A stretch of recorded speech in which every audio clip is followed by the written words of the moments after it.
Hi, I'm Georgie from WaterBear. I have worked in radio in various roles, and I've also worked as a plugger, so I kind of know both sides of the picture when it comes to all things radio. So this is my latest video on the playlist over on the WaterBear YouTube on how to get on the radio.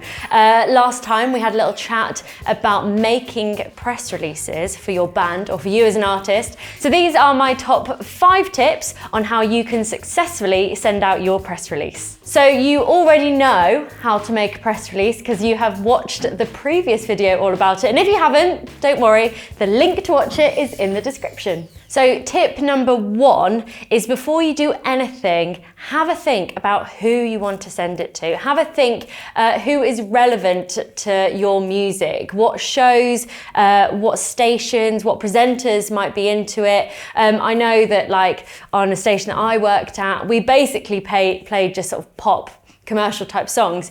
We used to get like heavy metal things sent to us. Obviously, we will never play it. It's a waste of your time and it's a waste of ours. Tip number 2 then is collect all of your data. Make a spreadsheet if you like. I enjoy a spreadsheet. It helps you out because in there you can put the presenter, the producer name, the station, the email address, and you can put whether you followed them up or not. And you can just keep an eye on how your whole campaign is going. And here's a real quick tip for you, and that is to go along to media.info, okay? Just type it in, and in there is a whole database of email addresses for people that work in radio. And if they don't have their email address, they'll tell you the structure that that station takes in terms of, first name dot last name at jazzfm.com. Tip number 3 is to personalize your email, okay? So if you know the name of the person that you're sending it to, put their name in there. If you know the station that they work at, the show that they work on,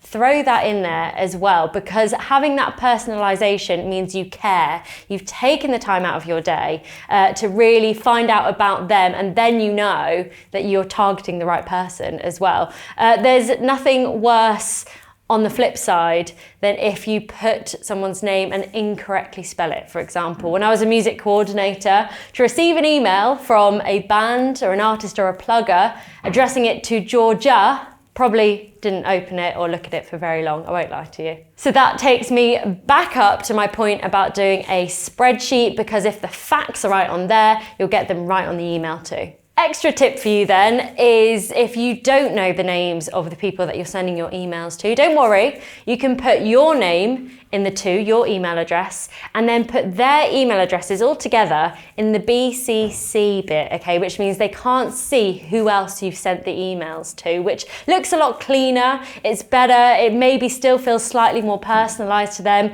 and there may well be some kind of data protection issue if they can all see each other's email addresses. Tip number 4 is structure the email properly. It's not hard, this bit. You basically need to include who you are, maybe where you're from, where you might be gigging or touring. That's for local radio stations to see if you're coming to their area. They might get you in for an interview. Include a bit of a bio, a link to your music, attach that PDF of your press release and send.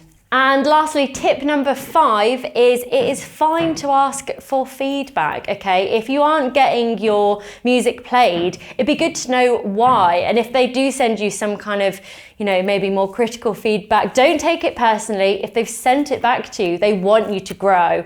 So take note of that feedback and ask for it. So when do you ask for this feedback? Well, if you see on your spreadsheet you haven't heard back from them in, say, 2 to 4 weeks, that is when you could drop them an email and just ask for that feedback. It'll help you out. So those are my 5 tips. If you want more advice about how to get your band on the radio, you can head on over to the WaterBear channel. This is the 6th video in our series of how to get your music played on the radio. So head there. Don't forget to like and subscribe. And if you have any tips you want to share, you can comment below.